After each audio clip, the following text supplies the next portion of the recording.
Bom dia, boa tarde, boa noite. Essa é a primeira edição, né? Não é mais uma edição, mas é a primeira edição do Clube da Velocidade, programa de discussão sobre automobilismo.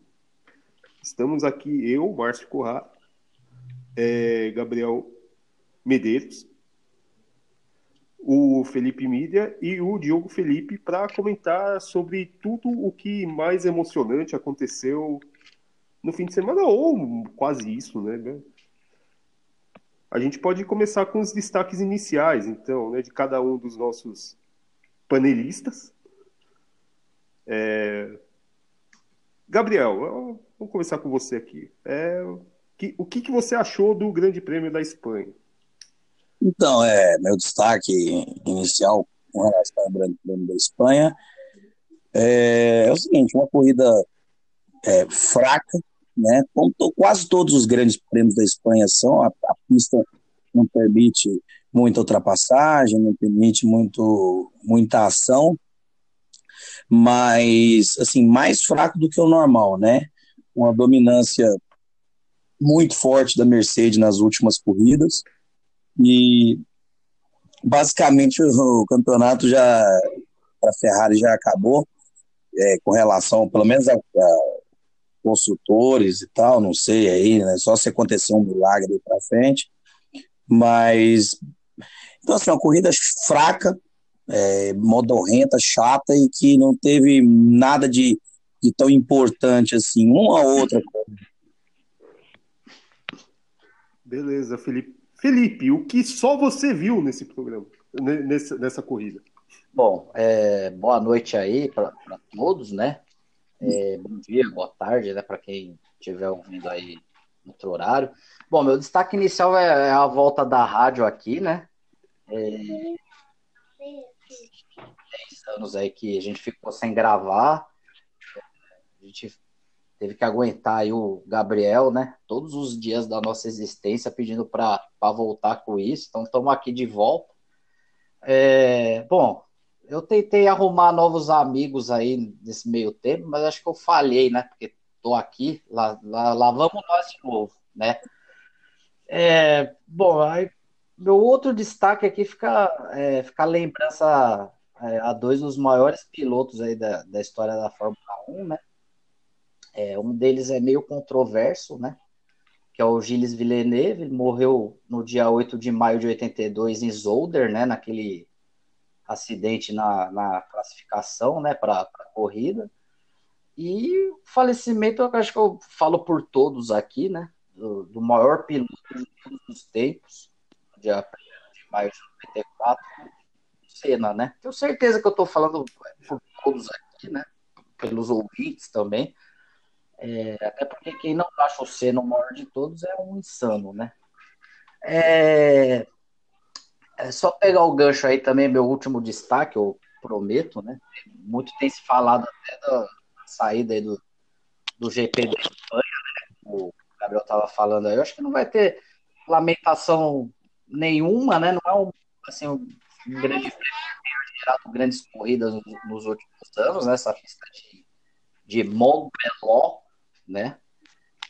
Queria lembrar que a corrida de 96, né? Talvez tenha sido uma das maiores corridas que tenha tido lá, né, que foi a vitória do Schumacher, né, ele correu no pole position, né, fez um monte de cagada, né, o Schumacher ele teve um problema ali na embreagem, logo no começo, perdeu umas 6 posições ali, mas já na primeira volta ali ele já fez uma corrida de recuperação, conseguiu recuperar algumas posições ali, né, em pista molhada, né, frisar isso, né, e não sei se vocês sabem, ele naquela corrida ele perdeu 2 cilindros, né? Correu com oito cilindros e mesmo assim ainda conseguiu colocar 4 segundos naquele espangaré daquela época lá, né? Então, de qualquer forma, né?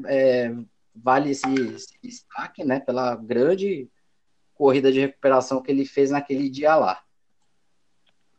Beleza. Diogo, o que só você viu nesse final de semana?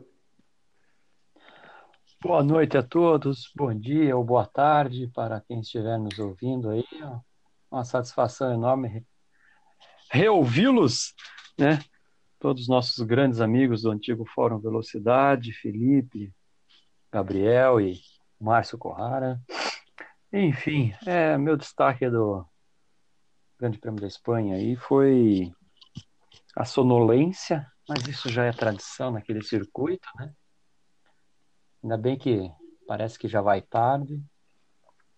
Mas o meu destaque foi a barbeiragem do nosso glorioso piloto britânico Lando Norris, em cima do tão falado Lance Stroll, que ele estava vindo, o nosso glorioso piloto da McLaren estava vindo numa tocada boa aí, nos bons resultados, mas dessa vez parecia que estava jogando o nosso glorioso LFS lá. Fora isso, foi a boa largada ali do Hamilton, né? O Vettel atrapalhou a vida do Bottas ali, deu uma ensanduichada, e acabou se dando mal também. E o Max Verstappen que consegue, caladinho ali, né? Sem grandes espetáculos, mas está em terceiro no campeonato, né? Maravilha. Agora, só um minutinho só. Adivinha quem entrou? Aí eu não sei aí, né? Eu não sei de nada. Raimundo Nonato. Ô, louco, você deixou ele entrar assim? Entrou e eu nem vi. São outros tempos, hein? Mas que é conservador da economia e liberal dos costumes. Vai fora, meu. Eu ia perguntar agora se isso aqui ia ser programa raiz, se ia ser programa Nutella, né? Já temos a resposta. É um programa raiz. Os caras já entram aí, os outros nem percebem. O Diogo nem percebeu. Mas você entrou geral. Entrei. Na sua, inclusive. Aqui. Nunca, meu caro. Tenta entrar na Sheilinha. Você conhece a Sheilinha? Quem quer a Sheilinha? O bom disso aqui é que a gente não vai editar nada, né? Isso aqui vai ser publicado no ar, né? Que a gente já tá gravando, né? Tem gente que chega tarde, né? Eu acho que tinha que ser publicado sem corte. Eu acho que sim também. Não, tudo bem. Então, muito bem. Então estamos recebendo aqui um convidado. Vamos introduzir no Charles. Vamos introduzir no Charles, né? A gente recebe aqui um panelista atrasado, né? Que é o Charles Nis. Eu queria saber o que só você viu desse final de semana, então, Charles. Cara, o que só eu vi desse final de semana é que o Bottas está muito melhor do que a gente imaginava, porque já se passaram 5 grandes prêmios, quer dizer, 20%, 25% da temporada, e o Bottas está aí empatado com o Lewis Hamilton. Essa é uma boa análise, mais ou menos, né? Na verdade, tem 3 vitórias para o Hamilton e 2 para o Bottas, né? Tem 7 pontos de diferença, né? De um para o outro no campeonato. Aliás, o destaque inicial dele tem que ser o que ele não viu, né? Porque ele ficou a corrida inteira procurando streaming, né? Ele não sabia que estava passando na Globo a corrida, mas enfim. Né? Mas você concorda que 7 pontos depois de 5 corridas, com o Hamilton sendo o franco favorito, não vou dizer que é surpreendente, mas que é interessante na perspectiva do Bottas? Não se pode negar que é um bom começo de temporada para ele. Será que ele vai manter esse ritmo no campeonato todo? Não, interessante é que parece que ele se achou, né? Porque o modelo desse ano encaixou bem no método de pilotagem dele. E ele está conseguindo mostrar mais resultados, porque, sinceramente, era a última oportunidade, né? O contrato vence no final do ano e mesmo ele sendo mandado embora, o que é bem provável, óbvio, quase, né? quase certeza que ele não vai renovar, a não ser que ele ganhe um campeonato, alguma coisa assim, etc. E tal. Mas eu acho que dessa vez ele se achou. Vai ser uma boa temporada, viu, entre o Bottas e o Hamilton, assim, boa de competição entre eles, mas competição em geral com os outros carros do grid é mais do mesmo, né? Mercedes e o resto. Eu discordo um pouquinho, porque eu acho que o Bottas, acho que se ele continuar nessa toada, ficar em segundo no campeonato, ele renova. A não ser que o Ocon leve uma carrada de dinheiro, que não é o caso, que ele também não tem um bom patrocínio. E o que o Bottas já fez até agora, não sei que ele se comprometa muito durante o ano, mas mantendo essa toada aí, pode renovar para 20. Eu concordo com o Diogo, porque até mesmo porque não tem, assim, ninguém tendo um grande destaque ali sem ser esses caras que já estão em equipes grandes, né? Eu acho assim, o grande problema do Bottas é que se ele brigar muito com o Hamilton, ele sai fora porque brigou com o Hamilton. E se ele for muito mal também, ele também vai ser mandado embora. Então ele está numa situação entre a cruz e a espada, né? Na verdade, ele precisa aumentar a temperatura lá dentro, mas também não pode estourar a pressão, né? Eu acho que só não dá pra, de repente, se deixar levar pelo lance de achar que, de repente, o Bottas vai conseguir disputar o campeonato com o Hamilton, né? Ou tem alguém aqui que acha que ele vai ter essa condição até o final do ano? Olha, eu não acredito. Eu penso que se continuar desse jeito que tá, eu acho que tem uma chance sim dele continuar batalhando aí pelo campeonato com o Hamilton. Lógico, eu acho que tenho certeza, né? Não acho que o nível do Hamilton é bem maior do que o do Bottas, mas o Bottas tendo um carro que ele, né, parece que ele, igual eu falei, ele se encaixou, ele não fica muito para trás, não. Ele é um piloto rápido, querendo ou não. Eu acho que pode achar. Eu acho o seguinte. Eu te cortei às vezes. Eu acho assim, é mais ou menos o que o Márcio falou. Se ele conseguir levar uma disputa como foi Massa e Kimi em 2007 na Ferrari, que assim, os dois brigavam, mas não existia uma rivalidade como Alonso e Hamilton na McLaren, né? E o título acabou sobrando para a Ferrari. Acho que o Bottas pode levar sim. E o Bottas pode contar com a estabilidade do Hamilton em algumas pistas. Por exemplo, a próxima corrida é em Mônaco. Mônaco não é o circuito preferido do Hamilton. É um circuito muito peculiar e se ele continuar fazendo poles aí como ele continua fazendo, é meio caminho para uma vitória em Mônaco. Entendeu? E, assim, eu acho que a Mercedes tem gerenciado bem as suas disputas internas, né? Teve 3 anos seguidos de disputa do Hamilton com o Nico Rosberg, né? E aí até queria fazer só um parênteses rápido aqui para encerrar, né, esse assunto Bottas e Hamilton, é que a gente vendo o que o Hamilton está fazendo com a Ferrari, acho que era a hora da gente pensar que talvez o Nico Rosberg fosse muito rápido e a gente não desse valor. Eu acho assim, todos que estão na Fórmula 1 são rápidos. É difícil achar um piloto que é muito ruim. Tem um muito ruim. Não, bicho, a dupla da Williams é muito ruim, ainda que eu gostasse do Kubica antes do acidente. E a dupla da Haas é muito ruim, Magnussen e Grosjean. É destruição de carro. Tá bem abaixo do nível dos outros aí. Só tem um que tá a pé. Eu concordo. O Kubica tá abaixo de todo mundo. Kubica? O Kubica Exato. Tá abaixo.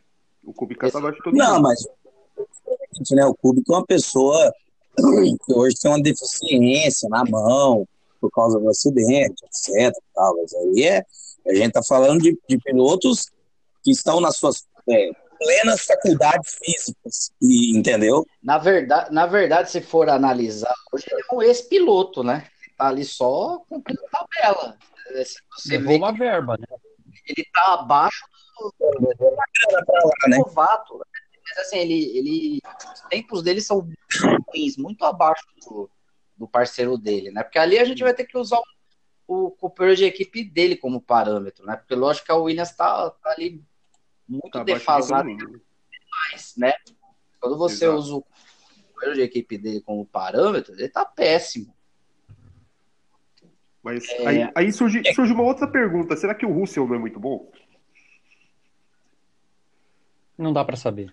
Com Então, aquele carro da Williams, não dá para saber. porque, por exemplo, no ano passado, a disputa do título da Fórmula 2 foi entre o George Russell e Lando Norris.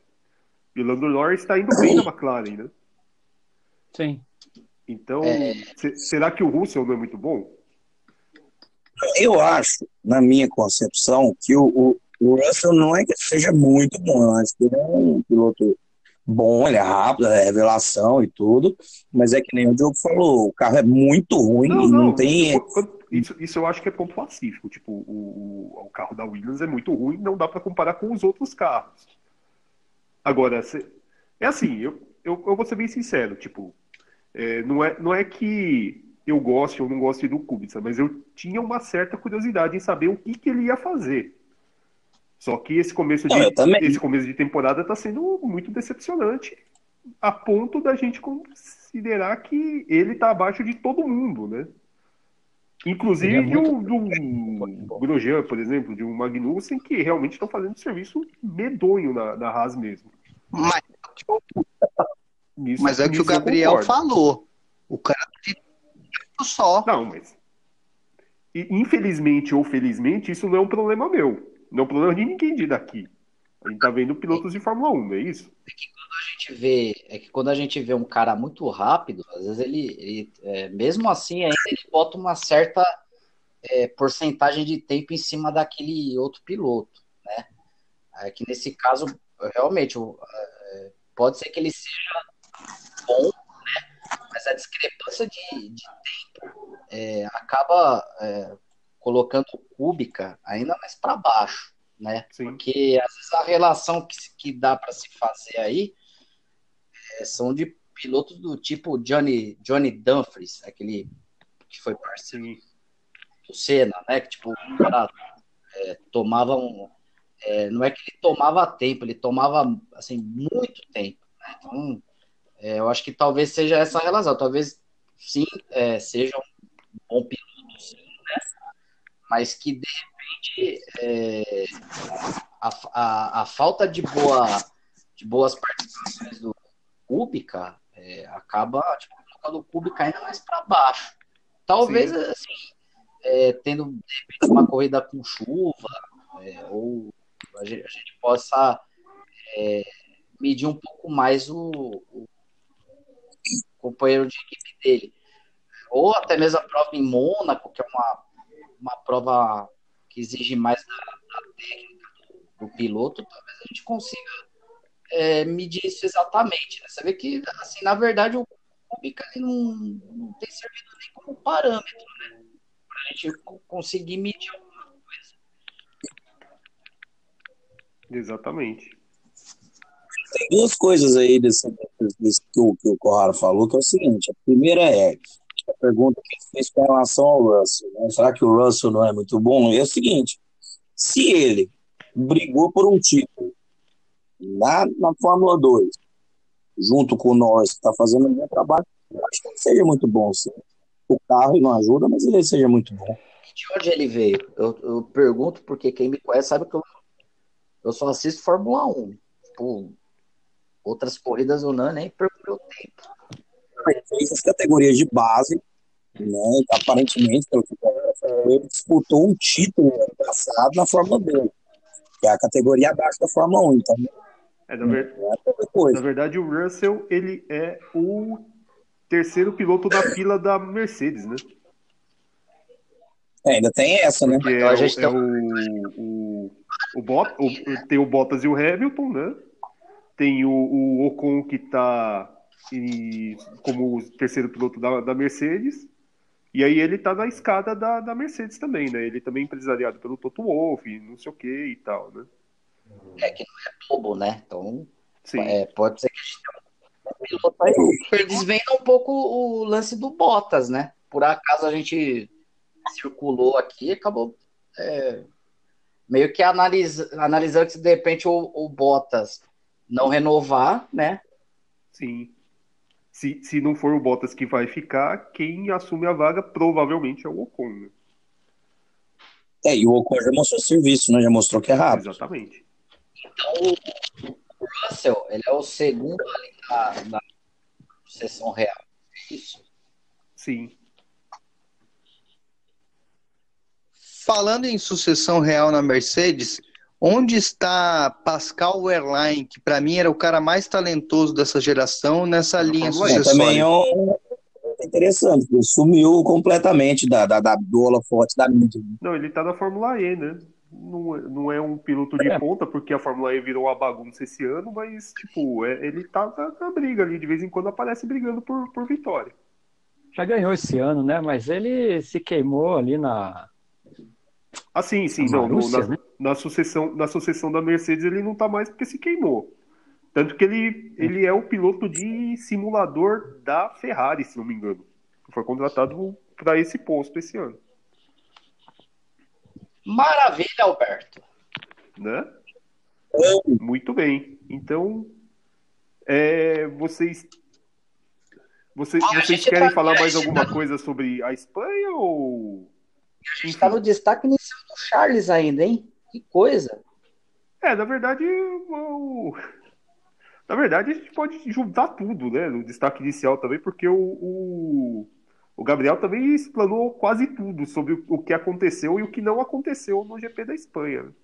Esse é o maior destaque inicial da história da rádio? Eu acho que sim, hein? Muito provavelmente. Olha só, hein? Já falou da corrida, mais da disputa, etc. Tal.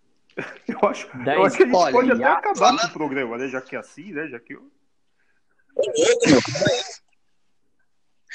eu acho que esse programa tem que ir ao ar sem corte. Vai ter um momento Rick Ball? Eu tenho certinho aqui que durou esse Quer que eu faça mais dois? Bota ela pra participar também, ué.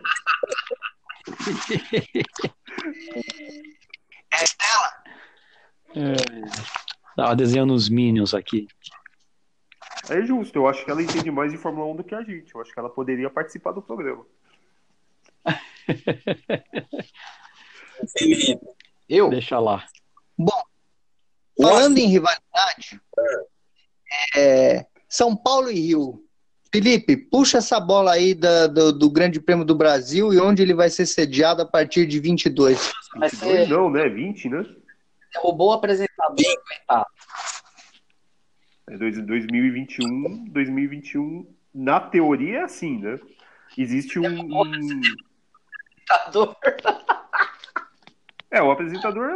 A gente pode ter achado um bom apresentador também, né? Tem um talento aí. Tipo um William Bonner e Fátima Bernardes, né? Quem é a Fátima? Eu não vou perguntar quem é a Fátima. A gente não vai mais falar do GP da Espanha? Não, o GP da Espanha é muito ruim. Mas tem algumas coisas aqui, ó. Por exemplo, Queria... diga. se vocês me permitirem, né? Claro. Tem o lance da Ferrari, né? Ter demorado para deixar o Leclerc passar, né? Acho que foi na 12ª volta. E depois o Vettel estava atrás dele, né? E eles, acho que foi lá pela 30ª volta, mais ou menos, eles demoraram de novo para tomar uma decisão, né? Também, a grande mais para resumir. A grande questão aqui sei, né?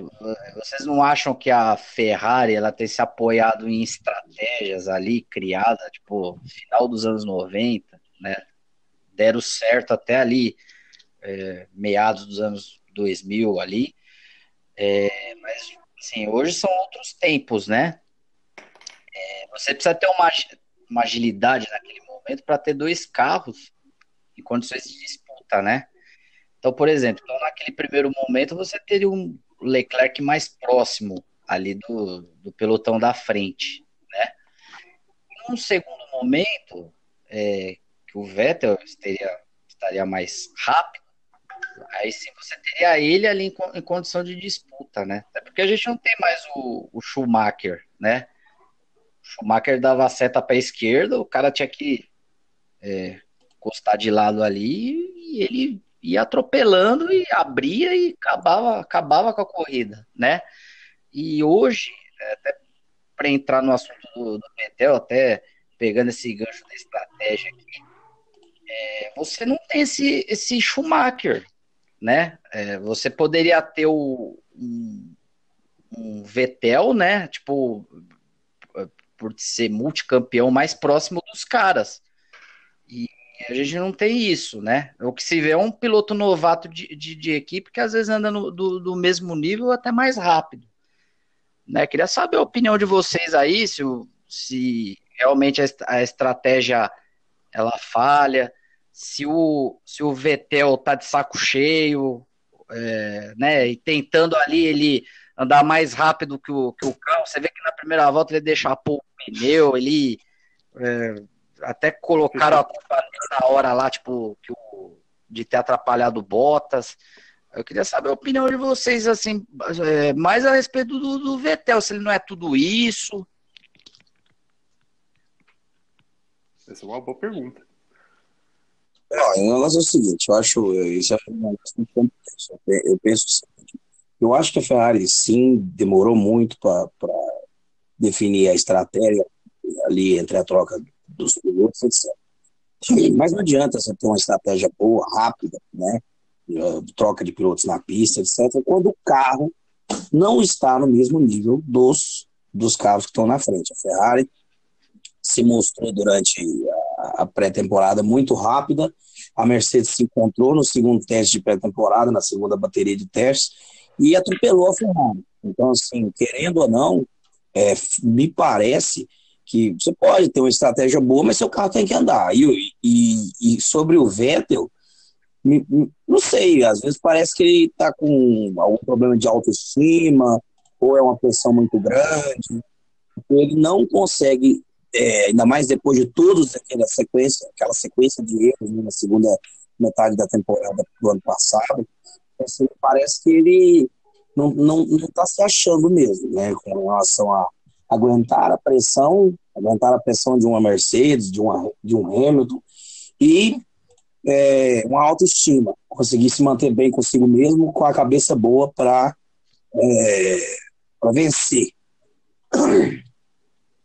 Esse galo.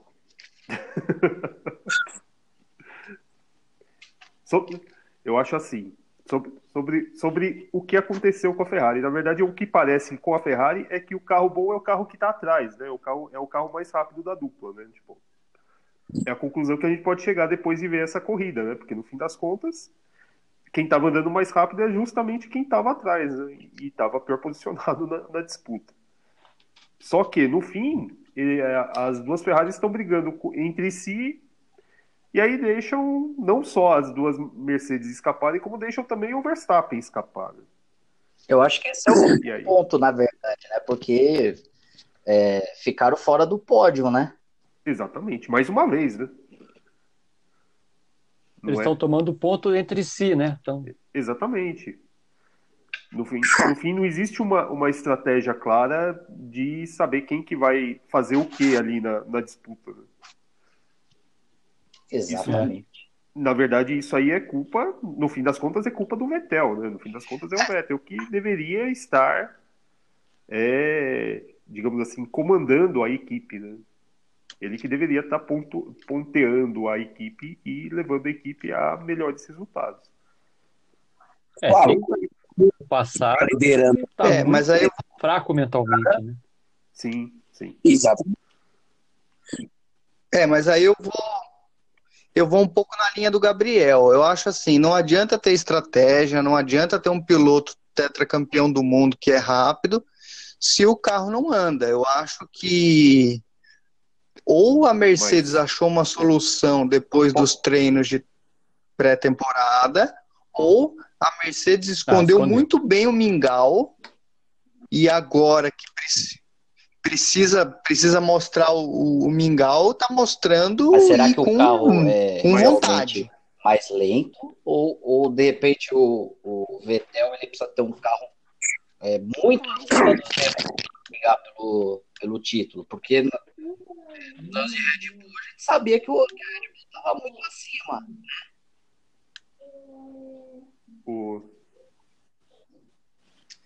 Eu acho que o problema do Vettel lembra um pouco o Felipe Massa na Ferrari. Não é questão de ter um carro acima dos demais, mas ele precisa ter um carro que ele possa acelerar 100% do tempo. É melhor sobre o Vettel, entendeu? Sobre o Vettel, o que se diz é que a Ferrari tem uma característica de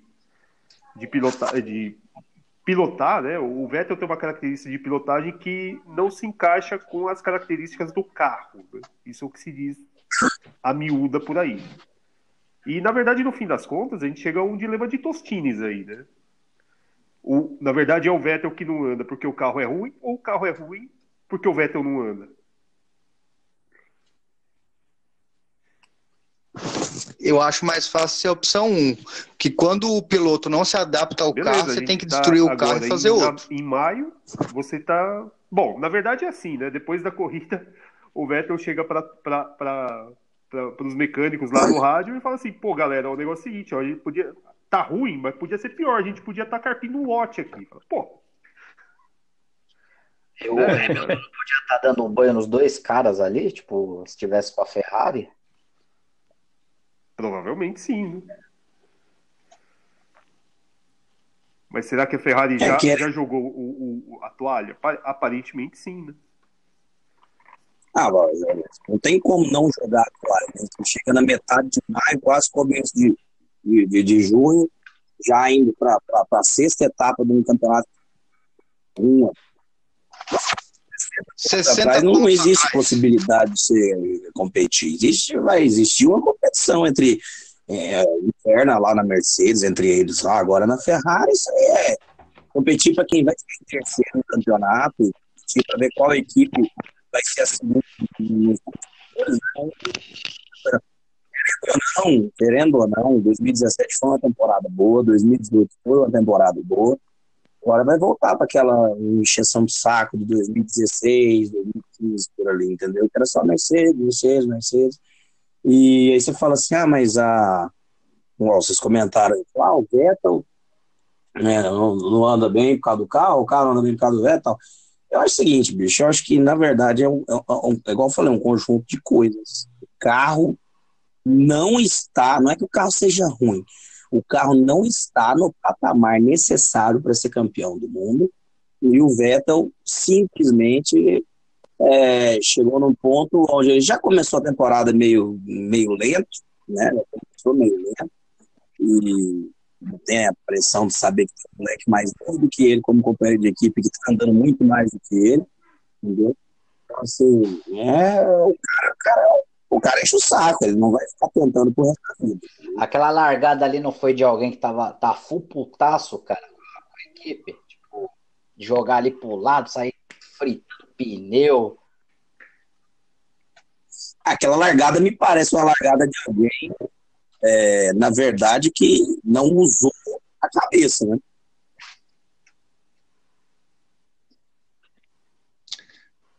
Para mim, essa largada me lembra muito a Ayrton Senna na temporada de 85, quando o Senna claramente queria andar acima do carro, né?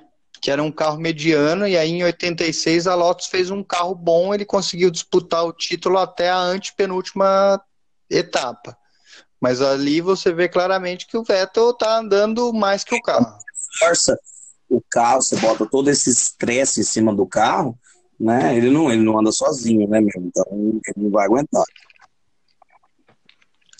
A gente vai ter o momento Rick Ball. Bom, vocês têm números nas mãos aí? O Felipe sempre tem, né, os apontamentos dele. O Bottas Então, podemos chamar no Hamilton. Vai ter, né? Precisa pedir para a produção colocar aí. A produção por enquanto tá ganhando pouco. A gente vai ver o que tá fazendo, mas seu momento Rick bom aí, Felipe, pode dar seus dados. Então vamos lá. Então ele botou mais de meio segundo no Hamilton. Foram 634 milésimos de diferença. Mas na gravação vai ter, né? Vai, vou ver se dá pra colocar, né? 1:15.406 o tempo dele.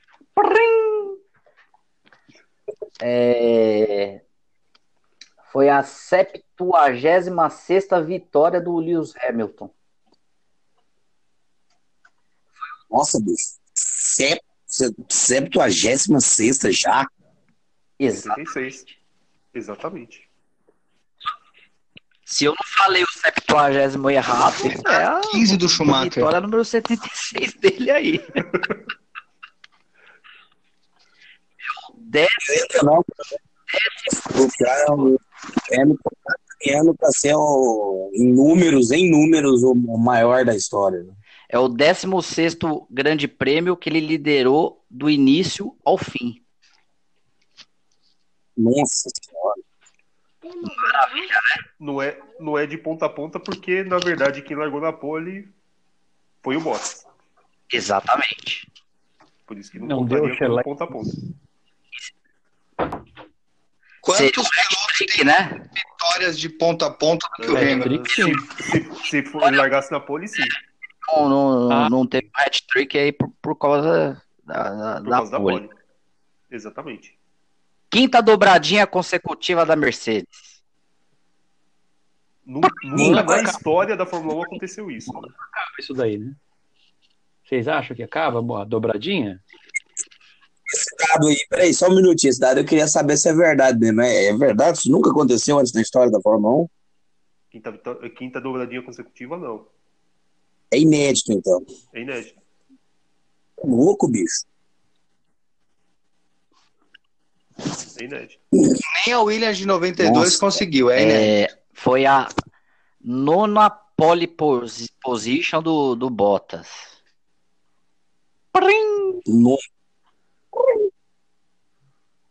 E foi a 3ª pole. Ó, esse número é interessante. Foi a 3ª pole consecutiva do Bottas.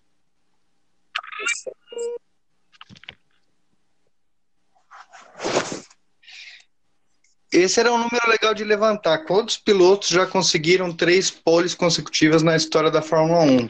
E eu desconfio que o Bottas vai fazer a pole em Mônaco. O piloto conseguiu 3 poles consecutivas, né? Nossa. Conseguir 3 poles consecutivas é difícil. Hein?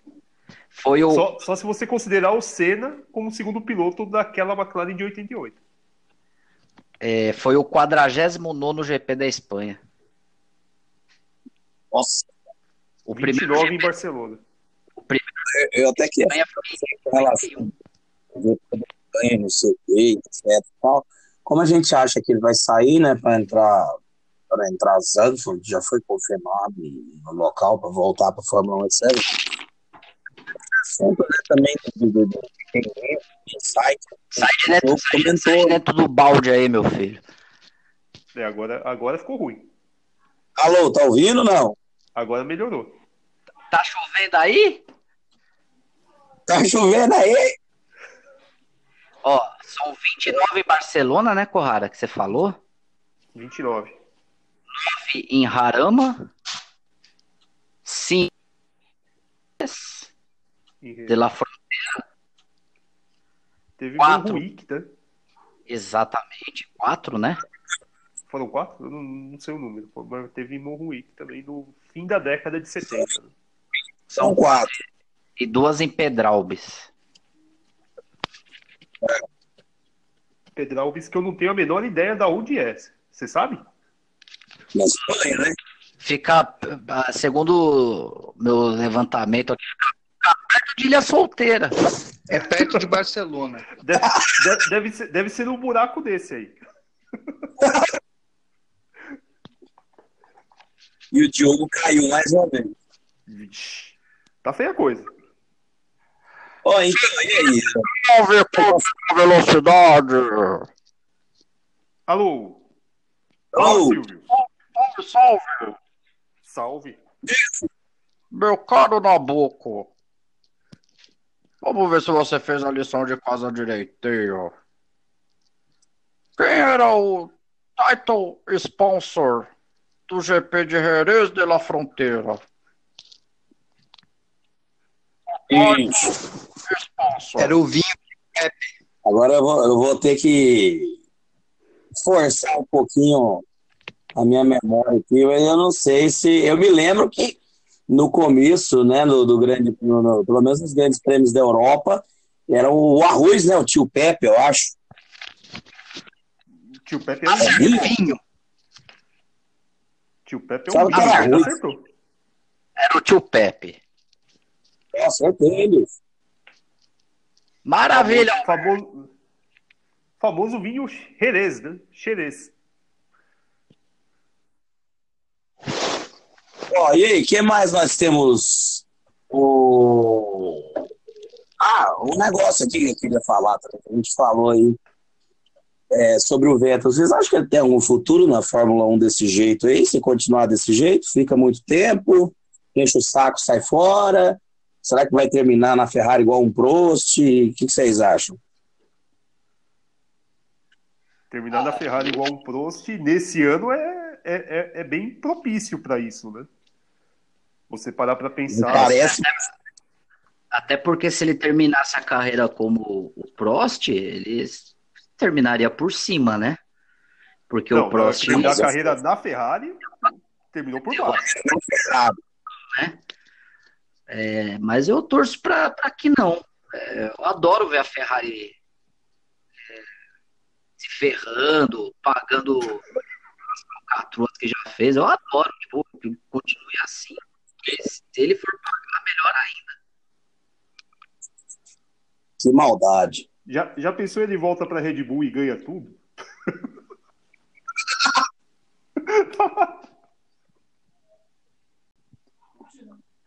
É algo que pode acontecer, né?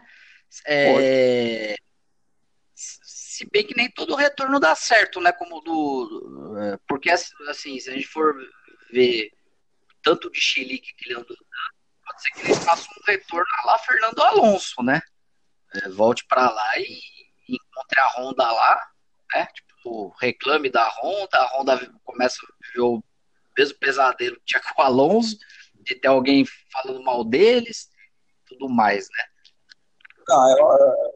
Eu acho o seguinte, eu acho que talvez, futuramente, quem sabe, pode ser uma possibilidade, né? Com relação a agora o Gasly aí, que tá meio fraco, etc. Começou a mostrar serviço atrasado, não sei o que e tal.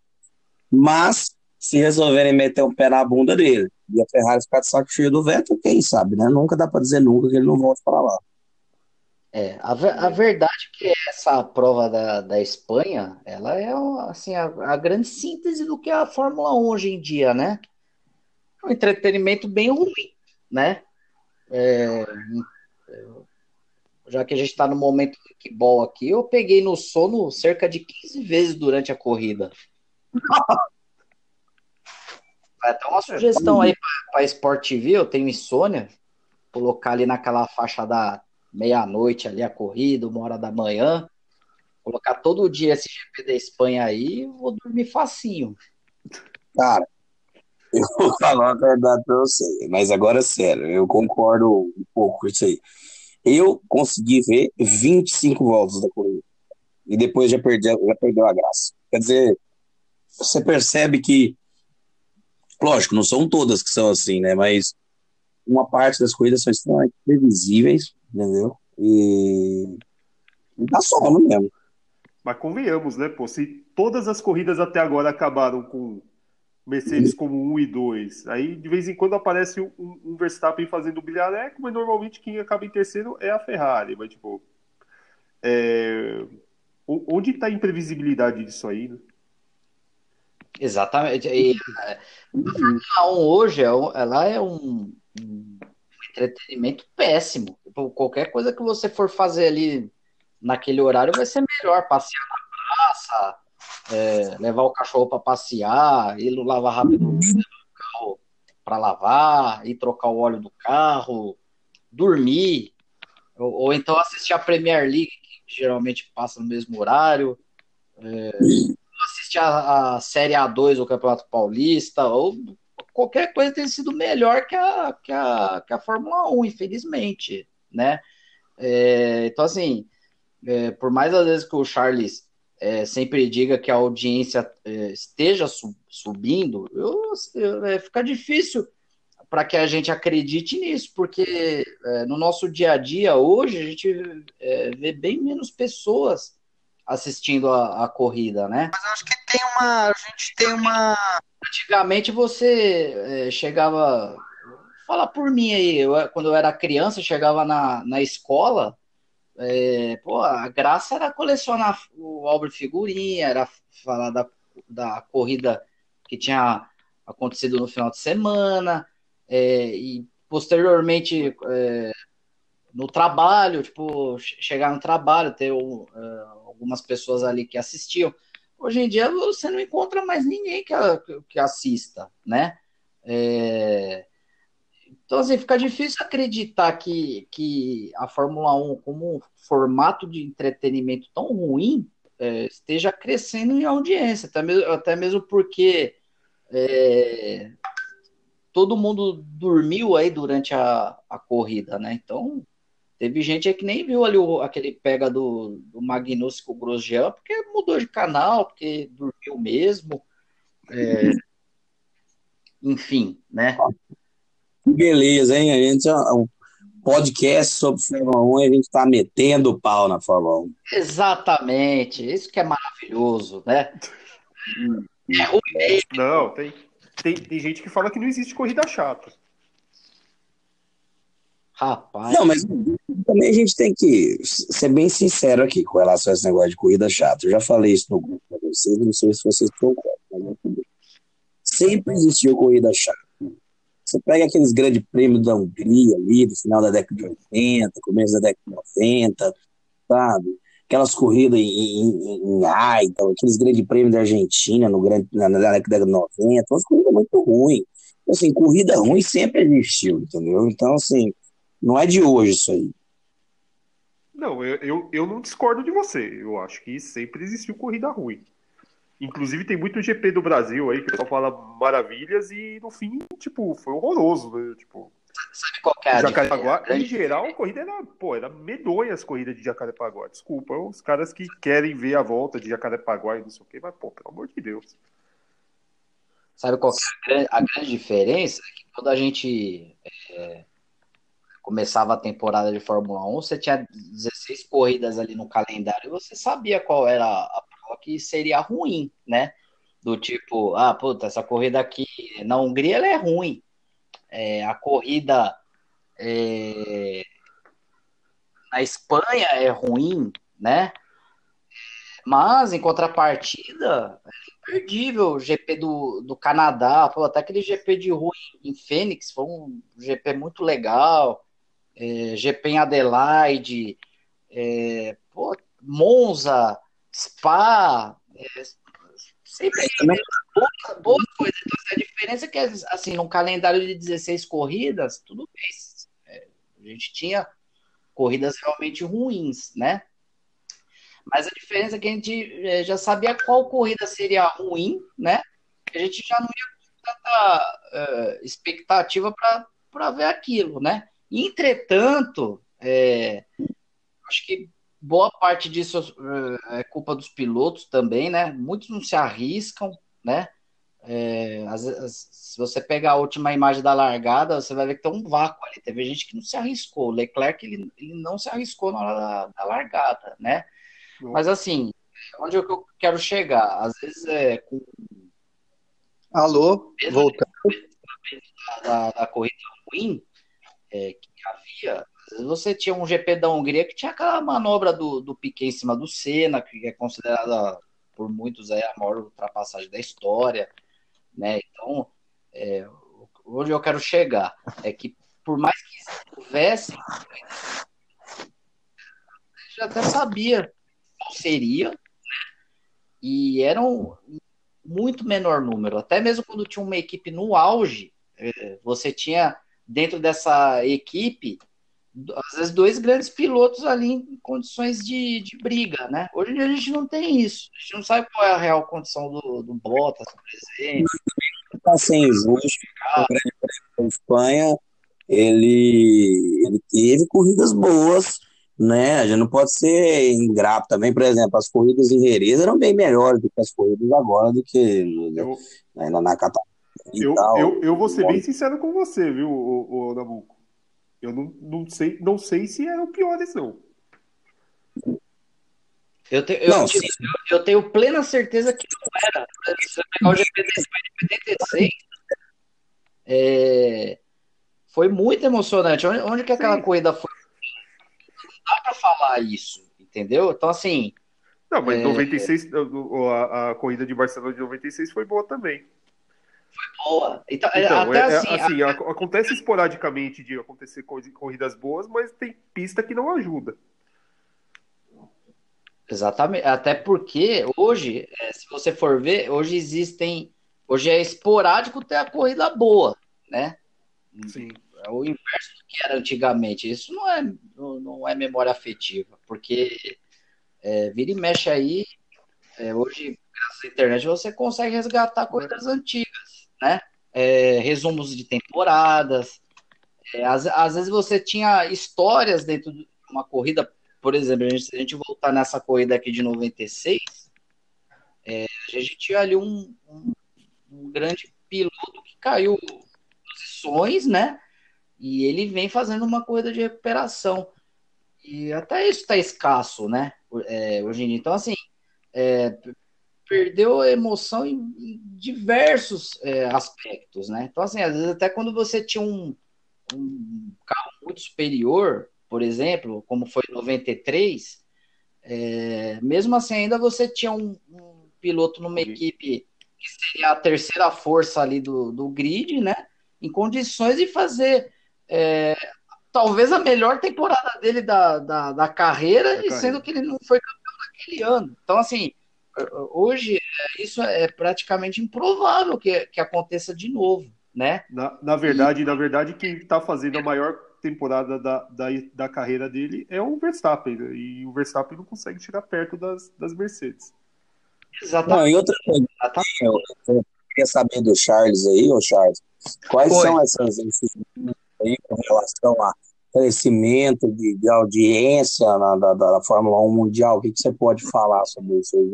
Bom, é que o Felipe está focando muito no Brasil. No Brasil a audiência caiu, mas a Fórmula 1 descobriu 2 mercados imensos, que é por isso que a gente tem esses horários malucos de corrida, que são a Índia e a China. Se você soma a Índia e a China, são 3,5 bilhões de pessoas. Se você pega 3% da população desses 2 países, dá 10 milhões de pessoas. É a audiência que o Brasil tem na Fórmula 1, o que a Fórmula 1 tem no Brasil todo. Então, a Fórmula 1 está crescendo no Oriente, né? Eles, inclusive, tentaram o Grande Prêmio da Índia, né? Não deu muito certo. E então... Ano que vem vai ter corrida no Vietnã, né? Então, vai ter corrida no Vietnã, que vai ser um horário perfeito para mostrar a corrida de manhã nos Estados Unidos. Então, assim, a Fórmula 1 ela está se virando na estratégia de descobrir novos mercados. Agora, eu acho que a gente tem, assim, uma memória afetiva, porque essa questão de polarização na disputa sempre teve. Raros foram os anos que você teve mais de uma equipe brigando por título e tal. Você tinha corridas boas, mas em termos de disputa de título, eu não vejo muita diferença, não. Por exemplo, 1988, apesar da disputa Senna e Prost, para mim foi uma temporada chatíssima, porque todo mundo tomava uma volta da McLaren. Todo mundo. Então, assim, acho que a gente tem uma nostalgia. Pode falar um fator que acontecia naquela época e não acontece mais? O carro quebrava. Quebra. Antigamente, o cara chegava na penúltima volta, tinha 2 dias de vantagem e quebrava. Hoje não quebra mais, né? Mas aquele carro, além de tudo, não quebrava, né? Porque eles ganharam 15 das 16 corridas. Não, ganharam 15 das 16. Quantas foram de dobradinha? Dobradinha? Deixa eu checar aqui. Eu acho que não foram 8. Mas aí, mas de qualquer forma, você tinha o Senna, o Prost. Um raciocínio que eu pensei, que é o seguinte, essa explicação do Charles, Felipe, ela explica, ela ilumina muito o que você quis dizer, entendeu? Que hoje a Fórmula 1 é um entretenimento um pouco chato e pasteurizado para agradar o mercado, esse mercado do Oriente, entendeu? Onde as pessoas lá preferem esse tipo de coisa mais organizada, mais... Levantou dois locais aí, né? Índia e China, né? O GP da Índia não deu certo, correto? Sim, a China continua firme e forte lá. Olha, Márcio, com a arquibancada vazia, né? Qual que é a síntese? Onde a gente vê esse número realmente que são bons mercados para a Fórmula 1? Até aí tudo bem, pode ser que dê audiência mesmo, mas até que ponto esses caras vão continuar consumindo esse produto ruim, né? Até mesmo porque por exemplo, eu duvido que em outros países que até perderam a pista aí, locais mais tradicionais, se tem a mesma audiência. Eu não acredito. Inclusive, hoje perdemos, né? O GP do México já saiu fora, já. Sim. Então, mas é que assim, tem 4 países que a Fórmula 1 não perde audiência, que é Inglaterra, Itália, Japão e Brasil. Pode ser bem chato. Perde por quê? Porque eles mudaram o sistema de transmissão na Inglaterra, por exemplo. A Inglaterra, mesmo tendo o glorioso Lewis Hamilton ganhando 5 campeonatos seguidos, o que acontece? A Liberty mudou o Bernie Eccleston, né, já tinha mudado e a Liberty acabou de mudar o sistema de transmissão da Fórmula 1 de um sistema que antigamente era de TV aberta para um sistema que no Brasil a gente conhece como Premiere, né, é o pay-per-view. Então por isso que, na verdade, caiu bastante a audiência na Inglaterra. Eu pesquisei, das 16 corridas, Senna e Prost fizeram dobradinha em 10 e só não fizeram 12 porque o Senna bateu na Itália e o Prost bateu na Inglaterra, senão seriam 12 de 16. E não foi que o carro quebrou, eles bateram. Então, assim, eles conseguiram dobradinha em 75% das provas. Nossa Senhora. Mas não teve boas disputas entre o Senna e o Prost? Só entre eles. Eles se mataram entre eles e o resto assistiu. Mas já foi melhor do que 2002, por exemplo. Exatamente. E teve 2 caras ali que tinham condição de ser campeão, ou não? Tanto que o Prost fez mais pontos. Sim, o Senna foi campeão nos descartes. Esse é o aspecto que você não tem hoje em dia. Entendeu? Por mais que tenha sido chata a temporada, você ainda assim tinha 2 pilotos, grandes pilotos em condição de serem campeões. E você tinha ali um piloto que já era campeão como o Prost e um piloto em ascensão, né? Você não tem hoje em dia, não dá para se dizer que o Bottas esteja no nível do Senna, pegando aquele ano como parâmetro, um piloto ali em ascensão que você vê que tem condições de ser campeão, eu não vejo isso. Digamos que isso aconteceria na Mercedes hoje se, por exemplo, sei lá, o Verstappen estivesse lá. Eu ia falar isso, se fosse o Verstappen. Pode ser. Mas aí é que tá, a gente fica, hoje em dia, só na condição do si. Antigamente não precisava disso. Até, na minha opinião, a temporada mais chata que eu assisti de todas, eu acredito que tenha sido a de 92. E mesmo em 92, você teve aquele GP de Mônaco, que teve aquela perseguição do Mansell com o Senna, né? Então, assim, tipo, todo ano ainda você tinha algum que não é o que acontece, por exemplo, nessa temporada e outras que tivemos aí há algum tempo. Eu coloco muito assim, tem vários aspectos, tem carro, tem o regulamento, mas eu vejo que, assim, boa parte da culpa sim dos pilotos, eu acho.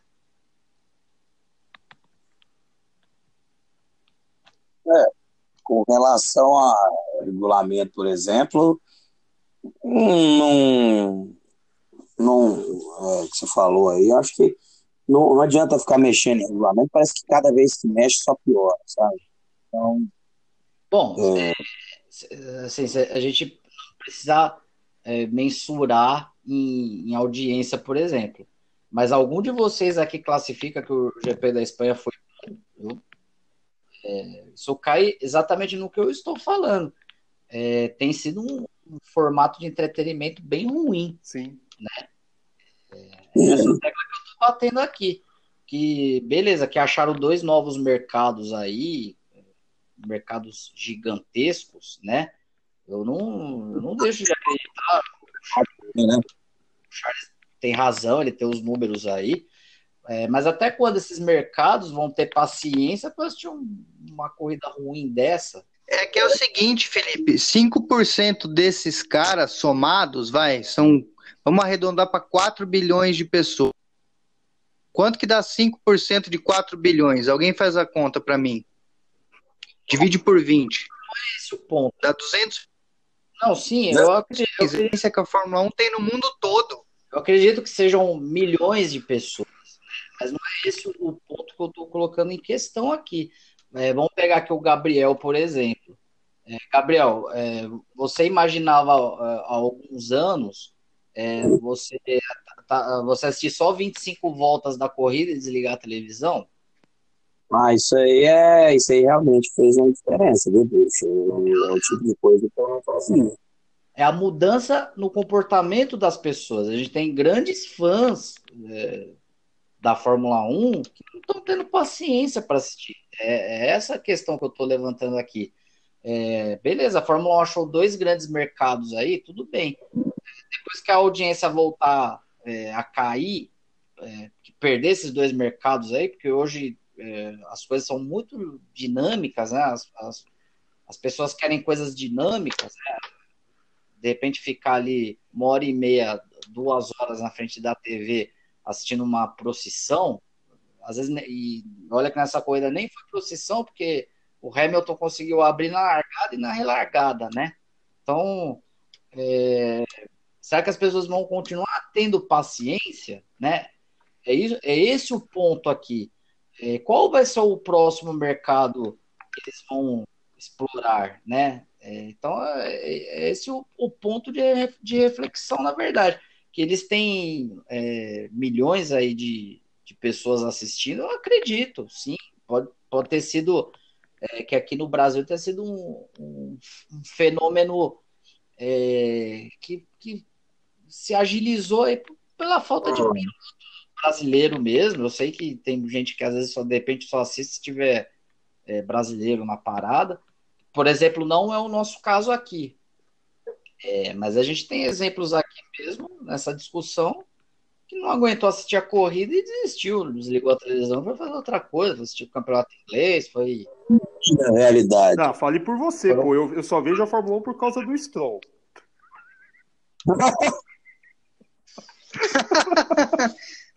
Seria o Stroll o novo Rubinho? Não, não é porque o Stroll ele só é ruim. O Rubinho ele era lento. Que maldade. É. Mas é isso aí. Eu acho que a conversa Diga. tá boa para os destaques finais de todo mundo aí, beleza?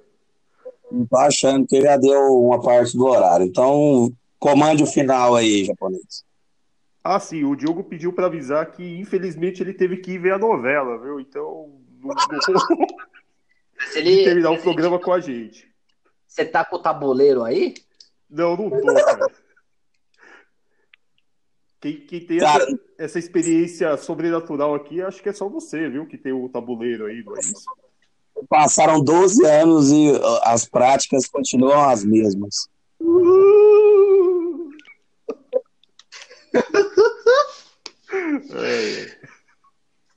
Mas é isso aí, vamos lá, bom, Gabriel.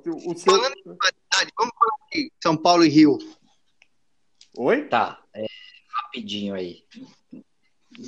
Então, se for falar nesse assunto do Rio e São Paulo, então vamos dar uma enxutada aí também. Vamos, não, mas pode falar. Eu acho assim, eu acho que a gente pode deixar pro próximo mesmo, viu?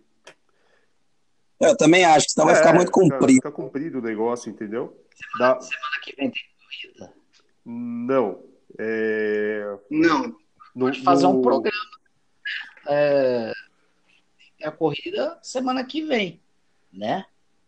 A corrida vai ser no dia 26, né? Isso. O GP de Mônaco vai ser a mesma coisa que esse aqui. Vocês vão poder falar bastante sobre outros assuntos. Então vamos deixar esse assunto para a próxima e a gente já encerra. É isso aí. Até porque cada dia que passa sai um novo desdobramento sobre Rio e São Paulo e as novidades do calendário, né?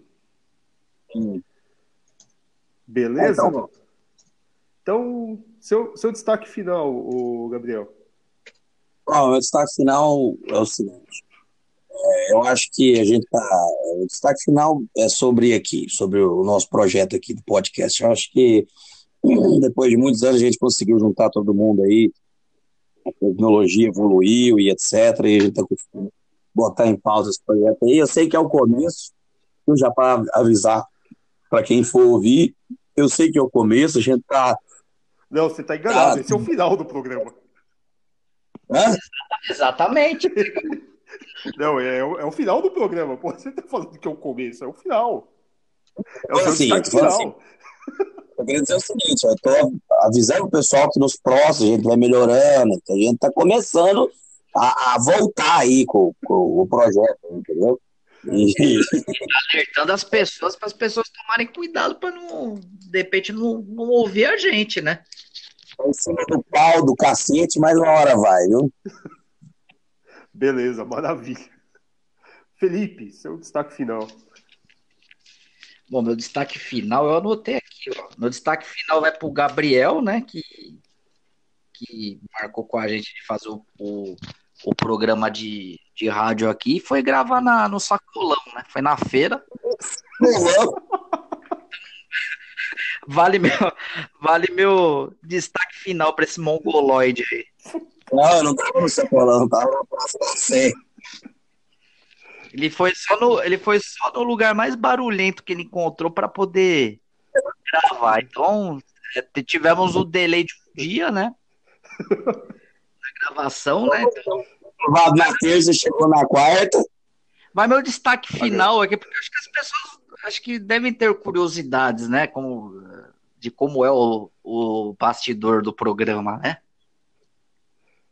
Eu imagino que sim. É interessante. Beleza. Maravilha. Charles Nis, algo a acrescentar aqui no seu destaque final? Tenho sim. Eu fico muito contente porque eu já trabalhei com tudo que foi tipo de mídia, já trabalhei com impresso, já trabalhei com jornalismo digital, já trabalhei em diversos segmentos, né, desde o esporte até meio ambiente, mas eu nunca tinha feito programa de rádio.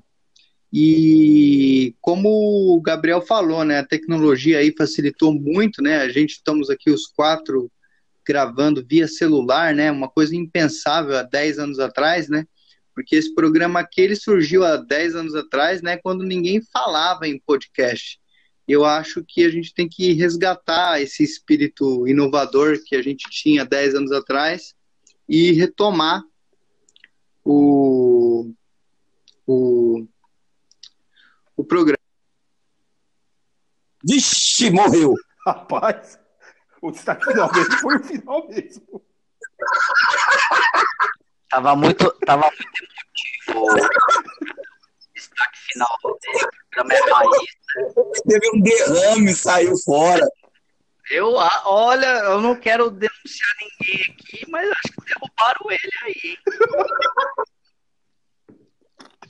Ele tá mandando o resto da mensagem aqui pelo tabuleiro, ó. Ele tá perguntando se é rádio AM, FM, se é rádio amador, ou se é rádio PX?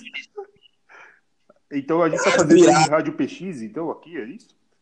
Ele tá meio perdido, né? Tá, eu acho que sim. Mas é a idade, né? A idade vai chegando, as pessoas começam a ficar meio assim, cara. Mas pelo menos é um nome de peso aqui na rádio, né? Então, certamente. peso, né? Peso pena, né, no caso. Mas é peso, né? O nome de peso, com certeza. Mandei aqui pra ele que é radioativo.